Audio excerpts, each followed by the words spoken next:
அனைவருக்கும் அஸ்ஸலாமு அலைக்கும். வாராந்த ஜும்மா பயான்களை நாளாந்தம் செவியுற எமது ஜும்மா மெம்பர் யூடியூப் சேனலை சப்ஸ்கிரைப் செய்து அருகில் உள்ள பெல் ஐக்கனை தட்டிவிடுங்கள். அல்ஹம்துலில்லாஹி நஹ்மதுஹு வ நஸ்தஈனுஹு வ நஸ்தக்ஃபிருஹு வ நு'மினு பிஹி வ நதவக்கலு அலைஹி வ நஅஊது பில்லாஹி மின் ஷுரூரி அன்ஃபுஸினா வ மின் ஸய்யிஆத்தி அமாலினா من يهده الله فلا مضل له ومن يضلل فلا هادي له وأشهد أن لا إله إلا الله وحده لا شريك له وأشهد أن محمدا عبده ورسوله أما بعد فإن أصدق الحديث كتاب الله وخير الهدي هدي محمد صلى الله عليه وسلم وشر الأمور محدثاتها وكل محدثة بدعة وكل بدعة ضلالة وكل ضلالة في النار وبعد. அளவற்ற அருளாளனும் நிகரற்ற அன்புடையவனுமாகிய வல்லவன் ரஹ்மானை போற்றி புகழ்ந்து நற்குணங்களுக்கெல்லாம் முன்னுதாரணமாக வாழ்ந்து காட்டிய நம் உயிரிலும் மேலான தலைவர் நபி முஹம்மது ஸல்லல்லாஹு அலைஹி வஸல்லம் அவர்கள் மீது ஸலவாத்தும் சலாமும் சொல்லி ஆரம்பம் செய்கின்றேன். அல்ஹம்துலில்லாஹ். அன்பு சகோதரர்களே, பெரியவர்களே, அல்லாஹுடைய மிக பெரும் அன்பின் காரணமாக அல்லாஹு தாலா என் மீதும் உங்கள் மீதும் கடமையாக்கி இருக்கக்கூடிய இந்த ஜும்ஆவுடைய ஹுத்துபாவை கேட்பதற்காக அல்லாஹுடைய மாளிகையிலே நேர காலத்தோடு நாம் ஒன்று கூடியிருக்கிறோம். அந்த அடிப்படையிலே அல்லாஹு தாலா எனக்கும் உங்களுக்கும் நிரந்தரம் இல்லாத முடிவடையக்கூடிய தற்காலிகமான இந்த உலக வாழ்க்கையை தந்து இந்த வாழ்க்கையிலே எப்படி வாழ வேண்டும், எப்படி வாழக்கூடாது என்பதையெல்லாம் அல் குர்ஆன் அஸ் சுன்னாவின் மூலம் தெளிவாக வழிகாட்டி எச்சரித்து அற்பமான இந்த உலக வாழ்க்கையை தந்திருக்கிறான். இந்த வாழ்க்கை முடிவடையக்கூடிய வாழ்க்கை, மறுமைதான் நிரந்தரம் என்று நம்பக்கூடிய ஒவ்வொரு முஃமினும் எந்த காரியங்களிலே நாம் ஈடுபட்டால் நாளை மறுமையிலே எனக்கும் உங்களுக்கும் சுவர்க்கம் கிடைக்கும் என்பதிலே நாம் ரொம்ப கவனமாக இருக்கணும். அதே போல எந்தெந்த காரியங்களிலே நாம் ஈடுபட்டால் நாளை மறுமையிலே அந்த சுவனம் நமக்கு தடுக்கப்படும் என்பதிலேயும் நாம் தெளிவாக இருக்கணும். அந்த அடிப்படையிலே முஸ்லிம்கள், முஃமின்கள், மறுமையை நம்பக்கூடியவர்கள் என்று நிறைய பேர் தொழுகிற விடயத்திலே கவனஈனமாக இருப்பார்கள், ஏனைய இபாதத்துகளிலே கவனஈனமாக இருப்பார்கள். அது ஒரு பக்கம். இன்னும் சில பேர் எப்படி என்ன தொழுவாங்க, நோன்பு பிடிப்பாங்க, குர்ஆனை ஓதுவார்கள், திக்ர் செய்வார்கள். ஆனால் அவர்களுடைய இன்னொரு பக்கம் எப்படி, ஏனைய மக்களோட, சமூகத்தோட, பிறரோட நடந்து கொள்கிற முறையை பார்த்தீங்கன்னா யாருக்குமே அவரோட பேசுகிறதுக்கோ அவரோட பழகிறதுக்கோ ஒரு விருப்பம் வராது. நாம் அதிகமாக இபாதத் என்று நினைப்பதும் சுவனம் கிடைக்கும் என்று நினைப்பதும் தொழுகை, நோன்பு, குர்ஆனை ஓதுறது, ஜிக்ர் செய்கிறது, ஹஜ்ஜுக்கு போகிறது, உம்ராவுக்கு போகிறது, இதிலே மட்டும்தான் அதிகமாக. ஆனால் இஸ்லாம் ஒரு மனிதனை எந்த அளவுக்கு சுயநலமாக சிந்திக்காமல் பிறர் நலனை பற்றி சிந்தித்து, பொது நலனை பற்றி சிந்தித்து, சமூகத்தோடு ஒன்றிணைந்து மற்றவர்களின் நலனை பற்றியும் சிந்தித்து அவர்களுக்கும் நலவுகள் செய்து வாழ சொல்லுகிற ஒரு மார்க்கம். சுயநலத்தை தடுக்கக்கூடியது சுவர்க்கம். யோசிச்சு பாருங்க, சுயநலம் இருந்தால் சொர்க்கம் தடுக்கப்படும். அல்லாஹு தாலா தன்னுடைய திருமறையிலே 5வது அத்தியாயம் சூரா அல் மாஇதா 32வது வசனத்திலே சொல்லி காட்டுகிறான். ஏன்னா நம்மள பல பேர் நல்ல இபாதத்சாலி, நல்ல வணக்கசாலி, பெரிய இவர் தாவா களத்திலே பெரிய பேச்சாளர், பெரிய ஆலிம், அந்த மாதிரி இருக்கக்கூடியவர்கள் கூட, ஊர்ல பெரிய தலைவர் அல்லது பெரிய அந்தஸ்துல உள்ளவர், இந்த மாதிரி இருக்கிறவர்கள் கூட பெரும்பாலும் தான் செய்கிற அமல் இபாதத்துகளில் கவனமாக இருக்கிறது முக்கியம். அதே போல இஸ்லாம் என்றைக்குமே உங்களை பற்றி மட்டும் சிந்தித்து வாழுங்கள் என்று சொல்லவே இல்லை. சரி, ஒரு மனிதன் நான் நன்றாக இருந்தால் போதும், என்னுடைய வாழ்க்கை சிறப்பாக அமைந்தால் போதும், நான், என் குடும்பம், என் பிள்ளைகள், என் பெற்றோர்கள், அந்த வட்டத்துக்குள்ள மட்டும் ஒருத்தர் சிந்தித்துட்டு இருந்தால் அவர் மற்றவர்களுடைய நலனை பற்றி சிந்திக்காவிட்டால், பிறருடைய தேவைகளை பற்றி கவனிக்காவிட்டால், ஏதோ ஒரு வகையில் அவர்களுக்கு நாம் உதவி செய்யாவிட்டால், அவர்களுடைய கஷ்ட நஷ்டங்களில் பங்கெடுக்காவிட்டால், இஸ்லாமிய அடிப்படையிலே நாம் சுயநலவாதிகள். இந்த சுயநலம் சுவனத்தை தடுக்கும். அன்பு சகோதரர்களே, 5வது அத்தியாயம் 32வது வசனத்தில் அல்லாஹ் என்ன சொல்கிறான் தெரியுமா? ஒரு மனிதனை, இன்னும் ஒரு சகோதரனை, பிற உயிரை, ஒரு உயிரை வாழ வைத்தவர் அஹ்யன் நாஸ ஜமீஆ, எல்லா ஒட்டுமொத்த உயிர்களையும் ஒட்டுமொத்த மக்களையும் வாழ வைத்ததற்கு சமன்.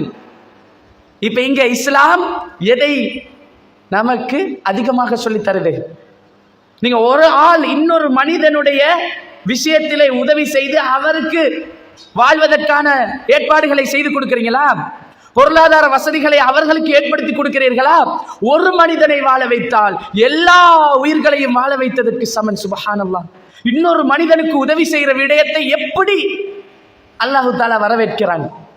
ஆனால் இன்றைக்கு நம்மள பல பேர், நான் நல்லா தொழுவேன், நோன்பு பிடிப்பேன், வருஷம் ஹஜ்ஜுக்கு உம்ராவுக்கு போய் வருவேன், அப்படி இருக்கக்கூடிய பல பேர் பிறருடைய விஷயத்தில் வந்தா, அவங்களுக்கு ஒரு கஷ்டம் என்று வந்தால், அவர்களுக்கு ஏதாவது ஒரு தேவை என்று வந்தா, நம்மளும் என்ன சும்மாவா சம்பாதிச்சோம், நமக்கு என்ன வானத்தில் இருந்தா கொட்டிச்சு, நம்மளும் கஷ்டப்பட்டு வியர்வை சிந்தி தான் உழைத்தோம், நாம எதுக்கு அவங்களுக்கு கொடுக்கணும், அதனால நமக்கு என்ன கிடைக்க போகுது, அவர்கள் அது அவங்களோட வசதிக்கு ஏற்ற மாதிரி அவங்க வாழ தெரிஞ்சு கொள்ளணும் அப்படின்னு அடுத்தவர்கள் யாராவது உதவி கேட்டு வந்தாலோ, இன்னொரு மனிதனுடைய பிரச்சனை சம்பந்தமாக தெரிய வந்தாலோ, ஊர் எப்படி போனால் நமக்கு என்ன, நாடு எப்படி போனால் நமக்கு என்ன, நம் மஸ்ஜித் எப்படி போனால் நமக்கு என்ன, நான் நல்லா இருந்தா போதும், நான் நல்லா இருந்தா போதும் என்று நினைக்கிறது சுயநலம் இல்லை.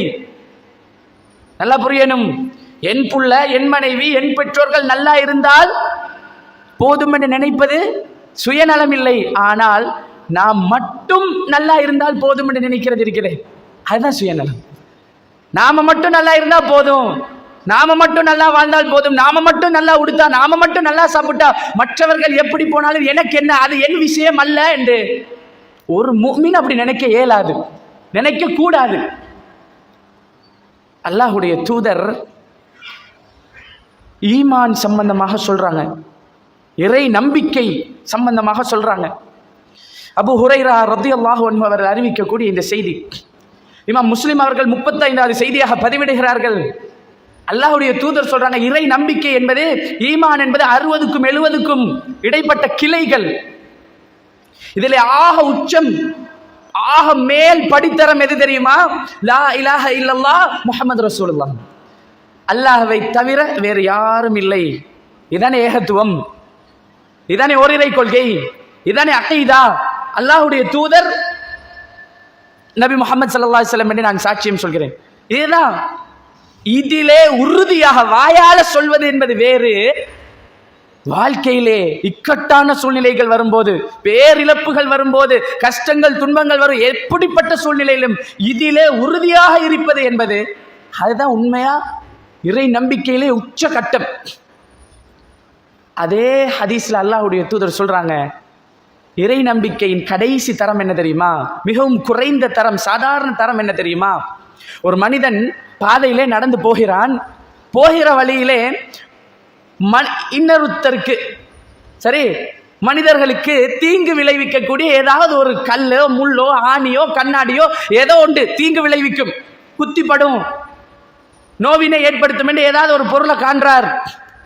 இதை எடுத்து அப்புறப்படுத்தி யாருக்கும் தீங்கு வராத வகையிலே அதை குப்பையில போடுறதோ, அல்லது யாருக்குமே தீங்கு ஏற்படாத ஒரு இடத்துல பார்த்து போட்டு விடுறதோ ஈமானுடைய கடைசி நிலை என்றார், கடைசி தரம் என்றார்கள் அல்லாஹ்வுடைய தூதர்.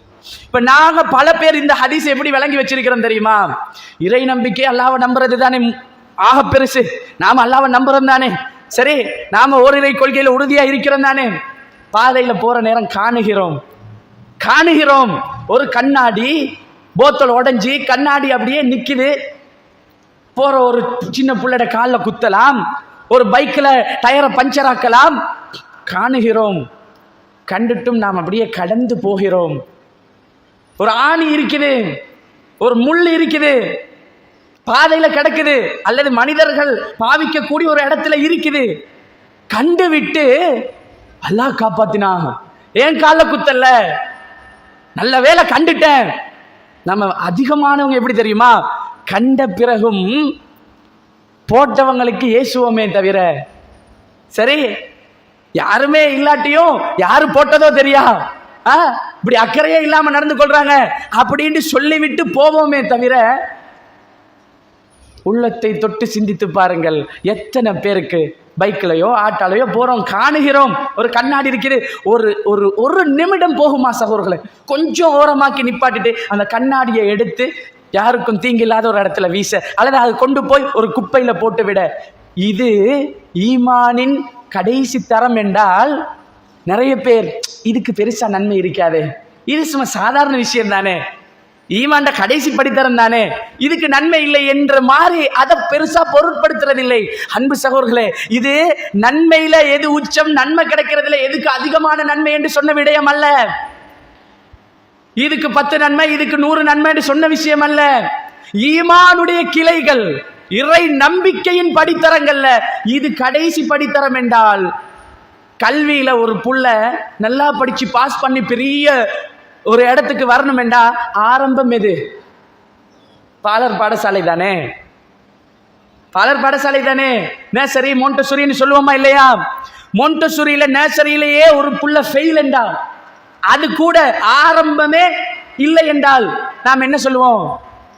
ஒழுங்கான அறிவு இல்லை, ஒரு முறையா படிச்சில்ல, இவங்க படிப்புல ஃபெயில் என்றுவோம்.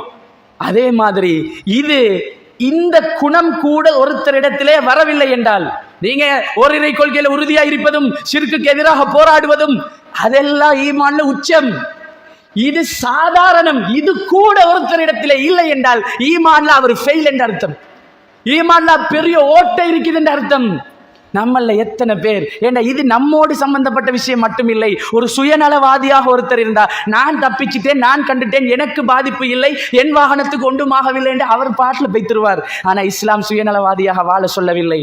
மாற்றமாக யார் பிறரை சிந்தித்து, இன்னொரு புள்ளட காலில் குத்திப்பட்டா எவ்வளவு வேதனையா இருக்கும், இன்னொரு சகோதரருடைய வாகனத்துல டயர் பஞ்சர் ஆகிட்டா எவ்வளவு கஷ்டப்படுவாங்க என்று அதை சிந்தித்து அவர்களுக்காக நாம் அதை எடுத்து ஒதுக்கணும் என்று சுயநலத்தை மறந்து பொது நலனாக, பிறர் நலனாக சிந்திக்க சொல்லுகிற ஒரு மார்க்கம். எத்தனை பேர் அன்பு சகோதரர்களே, நாம நல்லா சாப்பிடுவோம், நல்லா ஆடை அணிவோம், ஹலால், மார்க்கம் தடை விதிக்கவில்லை. நம் பிள்ளைகளை கூட்டிட்டு தாராளமா வசதி இருந்தா பயணங்கள் போகலாம், விரும்பிய மாதிரி சாப்பிடலாம், சந்தோஷமாக இருக்கலாம் இஸ்லாமிய வரையறைகளோட. ஆனால் அல்லாஹ் நமக்கு அந்த வாய்ப்பை தந்திருந்தால், நம்முடைய பக்கத்தில் உள்ள சகோதரர்கள், நம்முடைய குடும்பத்தில் உள்ள உறவினர்கள், நம்மோடு சேர்ந்து வாழக்கூடிய ஏனைய குடும்பங்கள், அவர்களுடைய நலனை பற்றியும் நாம் சிந்திக்க வேண்டியது மிக மிக முக்கியம். அப்படி சிந்திக்கலையா சுவனத்தை விட்டும் நாம் தூரமாகிறோம்.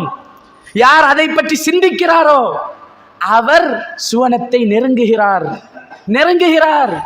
அல்லாஹ் தன்னுடைய திருமறையிலே, இது ரொம்ப பிரபலமான வசனம், எல்லாருக்கும் தெரிந்தது, தர்மம் கொடுக்கிறத பத்தி அல்லாஹ் சொல்லுறான்.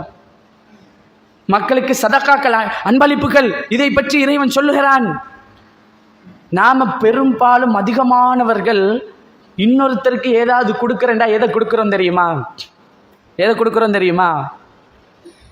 நாம் பாவித்து விட்டு கொஞ்சம் பழசாகி, இதுக்கு பிறகு எனக்கு தேவையில்லைன்னு ஒன்று இருக்குமே, இப்ப எனக்கு வேணாம், அதை கொஞ்சம் ஏழைகள் பாவம் கஷ்டப்படுறாங்க பாவம் அவங்களுக்கு கொடுத்துருவோம். சரி, இதுக்கு மிச்சம் நம்மால பாவிக்க முடியாது என்ற ஒரு உபகரணம், ஒரு பொருள், தளபாடங்களோ மின் உபகரணங்களோ பாவிச்சு கொஞ்சம் பழசாகிட்டு இப்ப கொஞ்சம் பிரச்சனை காட்ட ஆரம்பிக்குது. சரி, அல்லாஹ் நமக்கு தந்திருக்கிறான் தானே, நாம புதுசு வாங்கி கொள்வோம், பாவம் ஏழைகள் கஷ்டப்படுறாங்க, நாங்க வீச மாட்டோமே.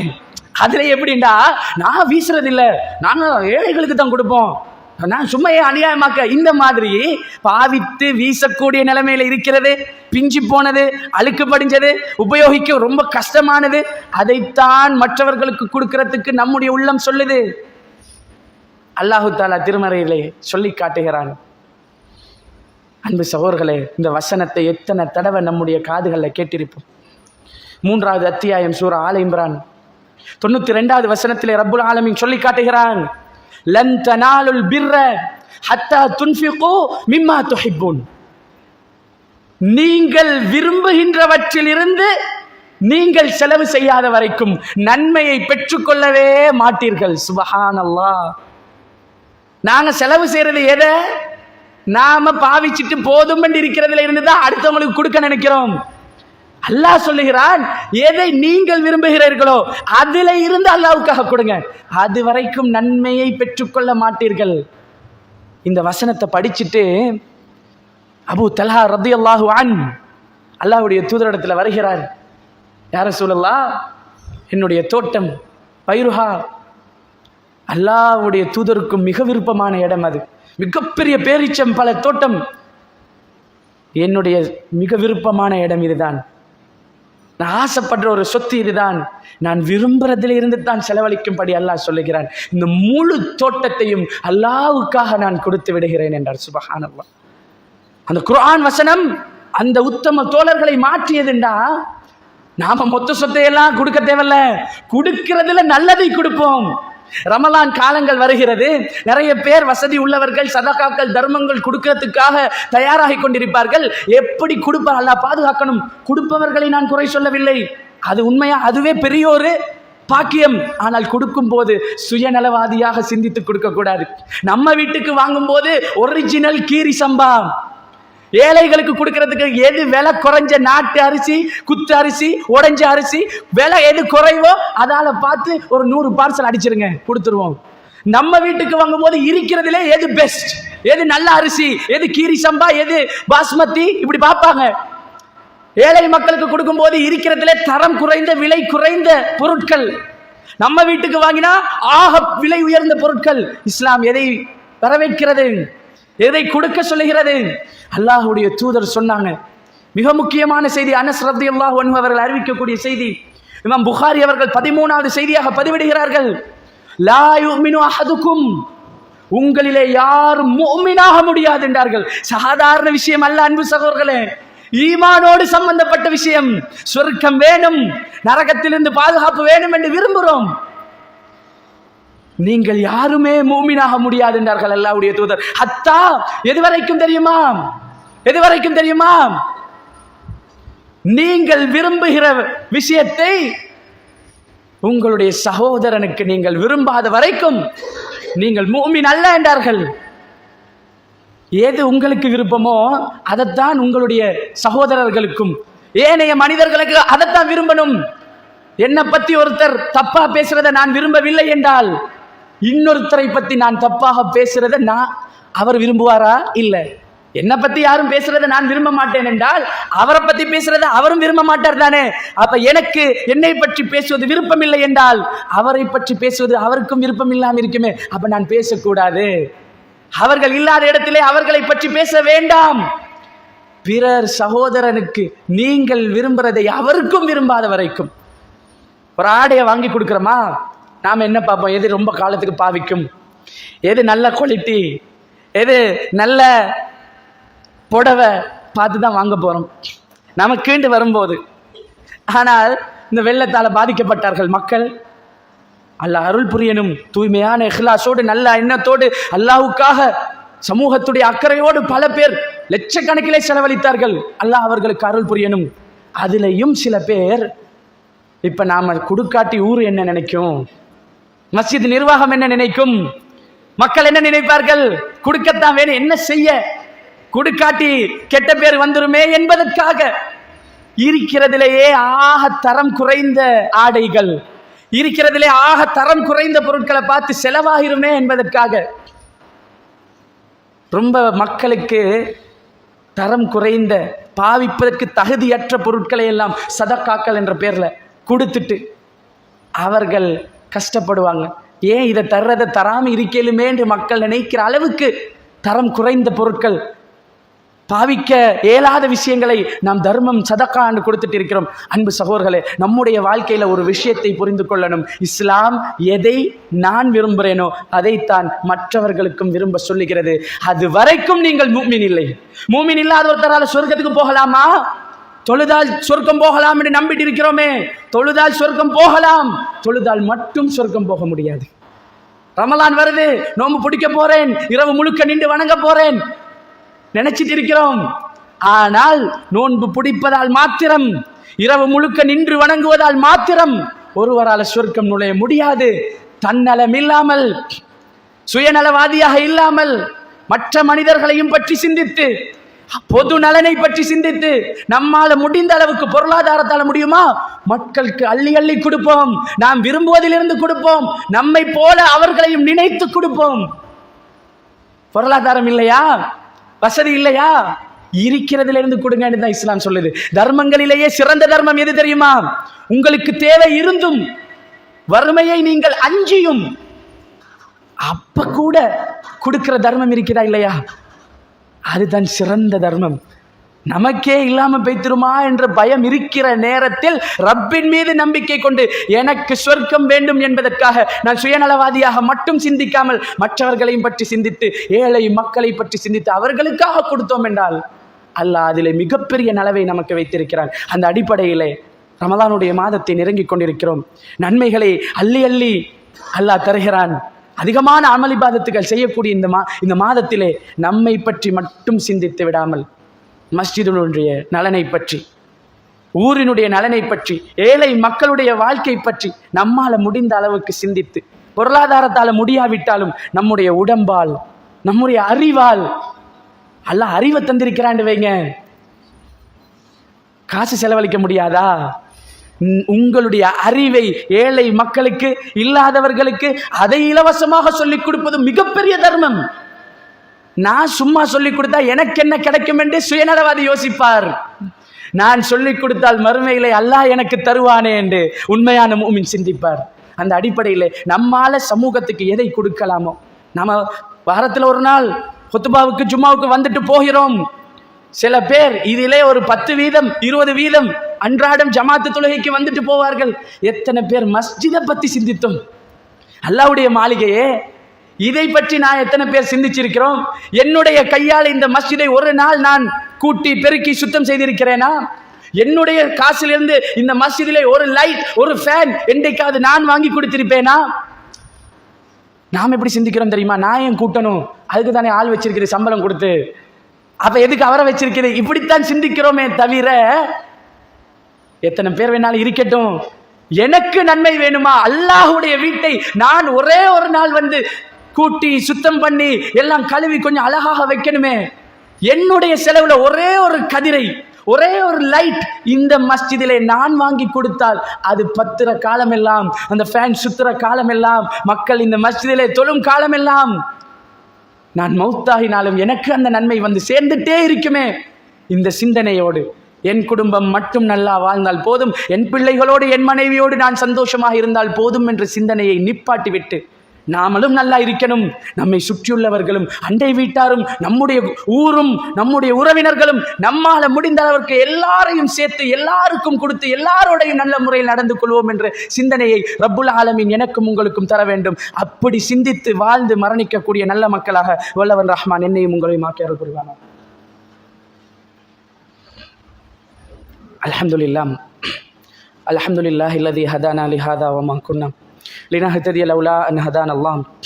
அன்பு சகோதரர்களே, சுயநலமாக சிந்திக்காமல் ஊரை பற்றி, உறவினர்களை பற்றி, அயலவர்களை பற்றி, நம்மோடு உள்ள மற்றவர்களை பற்றியும் சிந்திக்குமாறு இஸ்லாம் அதிகம் அதிகம் சொல்லுகிறது. நம்ம நிறைய ஓதக்கூடிய ஒரு குர்ஆன் வசனம் இருக்குது, சூரா மாஊன். அரஐத்தல்லதி யுகதிபு பித்தீன். அல்லாஹ் தஆலா சொல்றான், நபியே, தீர்ப்பு நாளை பொய்ப்பிக்கிறவர்களை நீங்க பார்க்கலையா? தீர்ப்பு நாள் மறுமையை பொய்ப்பிக்கிறார்களாம். அப்படின்னா ஈமான் கொள்ற 6 விஷயத்துல ஆமன்து பில்லாஹ் ஈமான் கொள்றோமா? மலக்குமார்களை ஈமான் கொள்றோமா? வல் யௌமில் ஆகிர் ஈமான் கொள்ற விடயம் மறுமை என்பது. மறுமையை பொய்ப்பிக்கிறார் என்றா ஈமான்ல பிரச்சனை அர்த்தமா இல்லையா? அல்லாஹ் சொல்றான், தீர்ப்பு நாளை பொய்ப்பிக்கிறவர்களை பார்க்கவில்லையா? அவர்கள்தான் அனாதைகளை பற்றி சிந்திப்பதே இல்லை, கண்டு கொள்வதே இல்லை. ஏழைகளுக்கு, மிஸ்கின்களுக்கு, கஷ்டப்படுபவர்களுக்கு அவர்கள் ஒன்றும் கொடுப்பது இல்லை. இவர்கள் தீர்ப்பு நாளை பொய்ப்பிப்பவர்களாம். ஈமான்ல பிரச்சனை. நான் மட்டும் இன்றைக்கு சாப்பிடுகிறேன் என்றால், எனக்கு அல்லாஹ் ஓரளவு வசதியை தந்திருக்கிறான் என்றால், என் பக்கத்து வீட்டில் உள்ளவர் சாப்பிட்டாரா என்ற ஒரு சிந்தனை என்னிடத்திலே வர வேண்டும். என் குடும்பத்திலே கஷ்டப்படுகிறவர்களுக்கு என்னால் எல்லா நாளுமே நமக்கு கொடுக்க முடியாது. நான் காலையில சாப்பிடும் போது அவங்க சாப்பிட்டாங்களா, பகல் சாப்பிடும் போது அவங்க சாப்பிட்டாங்களா பார்க்க முடியாது. ஆனால் என் வசதிக்கு ஏற்ற மாதிரி என்னால முடிந்த அளவு வாரத்தில் ஒரு நாளாவது, மாதத்திலே இந்த ஆளுக்கு நான் என்னால முடிந்த அளவு இப்படி கொடுப்பேன் என்றாவது முடிந்த அளவுக்கு சிந்திக்கணும். 7 வரைக்கும் முயற்சி செய்யணும். அன்பு சகோதரர்களை, வீட்டுக்கு போங்க, அல் குர்ஆனை எடுத்து, எத்தனையோ வருடமாக குர்ஆனை ஓதுறோம். ரமலான் வந்தால் கூட நிறைய பேர் குர்ஆனை ஓதணும், 30 ஜுசுவையும் ஓதி முடிக்கணும் என்று ஆசையாக இருப்பார்கள். அல்ஹம்துலில்லாஹ்.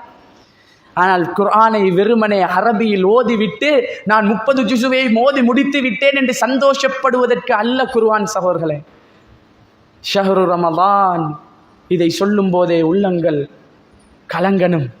யா ரப், அந்த ரமலானுடைய மாசத்தை தந்திரியா அல்லாஹ், அந்த மேலான கண்ணியமான லைலத்துல் கத்ர் இரவை அடையக்கூடிய பாக்கியத்தை தந்து ரஹ்மானே என்று உள்ளங்கள் கண்ணீரோடு பிரார்த்திக்கணும்.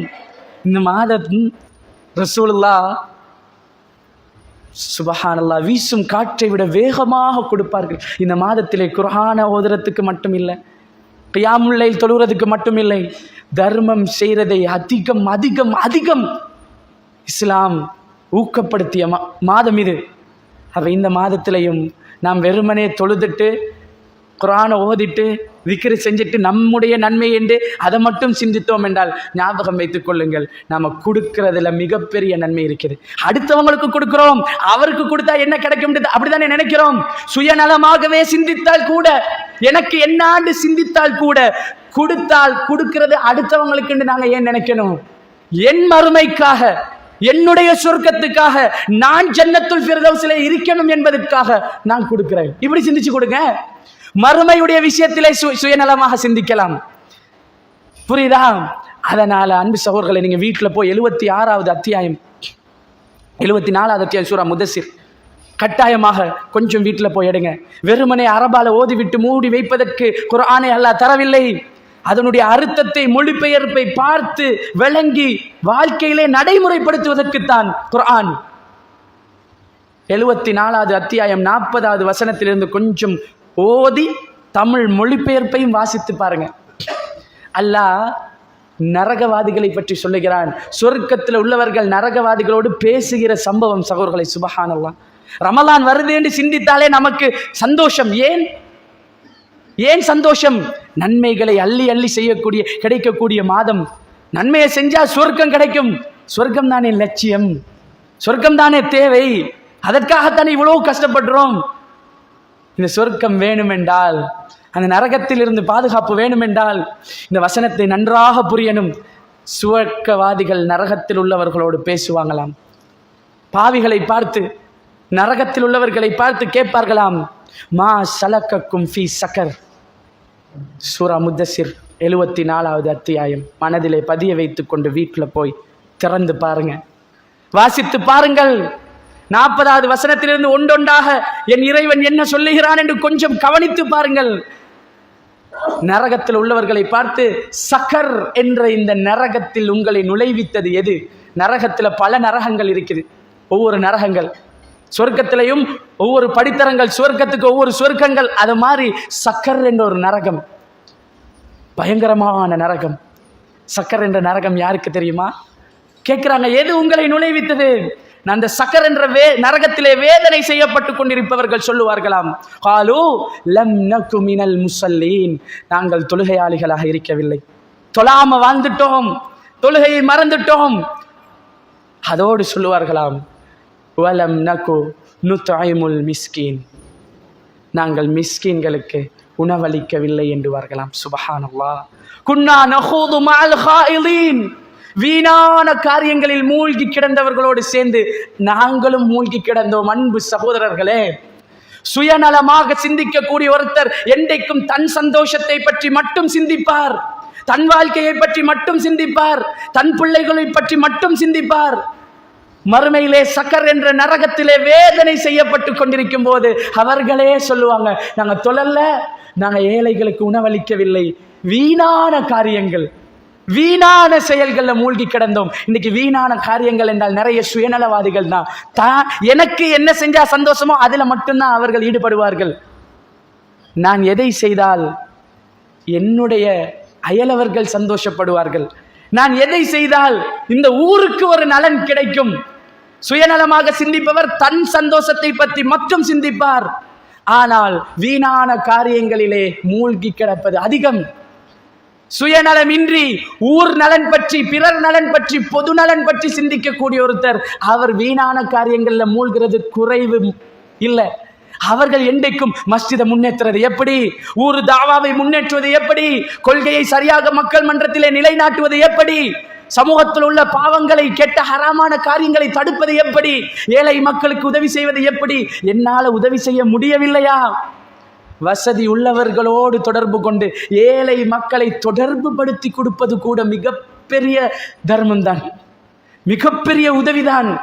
அப்ப நாம் வீணான விஷயங்களில் மூழ்கி கிடக்காமல், தன்னை பற்றி மட்டும் சிந்திப்பவர் தன் சந்தோஷத்துக்காக மட்டும்தான் எல்லாத்தையும் செய்வார். ஆனால் வீணான விஷயங்களில் மூழ்கி கிடக்காமல் ஊர் நலனிலே, பொது நல விடயங்களிலே, பிறருடைய நலன் கருதி எல்லா சமூக சேவைகளில் ஈடுபடக்கூடியவர்கள் சுயநலமாக சிந்திக்க மாட்டார்களே, அவர்கள் பொதுநலமாகத்தானே சிந்திப்பார்கள். அப்படி பொதுநலனாக சிந்திக்கக்கூடியவர்களாக அல்லாஹு தாலா என்னையும் உங்களையும் ஆக்கியருள் புரிய வேண்டும். அன்பு சகோதரர்களே, நான் மரணித்து இந்த ஊரிலே என்னுடைய ஜனாசா செய்தி இந்த மஸ்ஜிதிலே அறிவிக்கப்பட்டால் கூட, என் பெயரை சொல்லி இன்னார் மௌத்தாகி விட்டார் என்று அறிவிக்கப்பட்டால் கூட, நான் சுயநலவாதியாக வாழ்ந்து மரணித்திருந்தால் ஞாபகம் வைத்துக் கொள்ளுங்கள், என்னை பற்றி என் குடும்பத்தை பற்றி மட்டும் சிந்தித்து வாழ்ந்து மரணித்திருந்தால் என்னுடைய ஜனாசாவை குளிப்பாட்டுவதற்கு கூட யாரும் வரமாட்டார்கள்.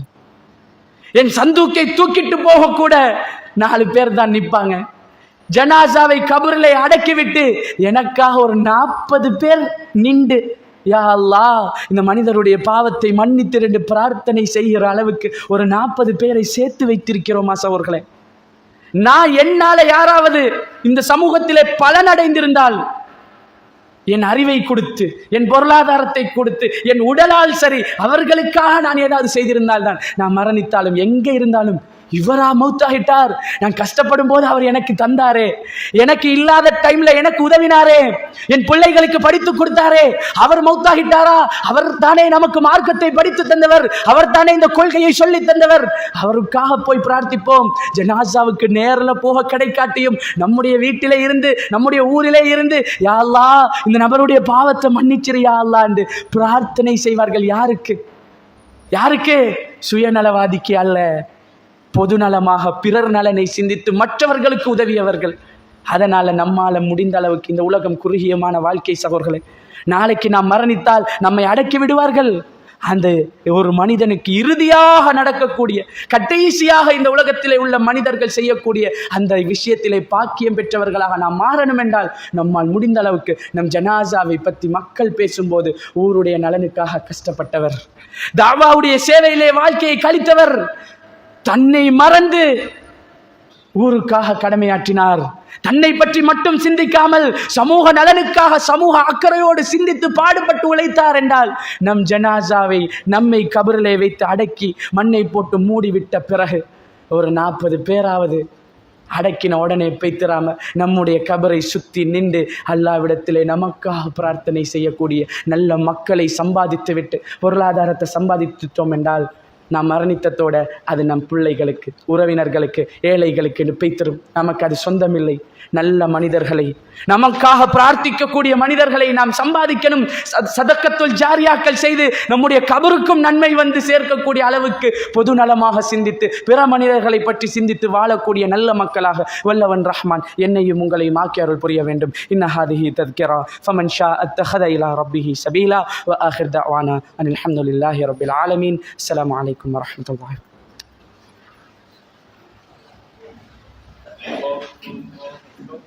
الحمد لله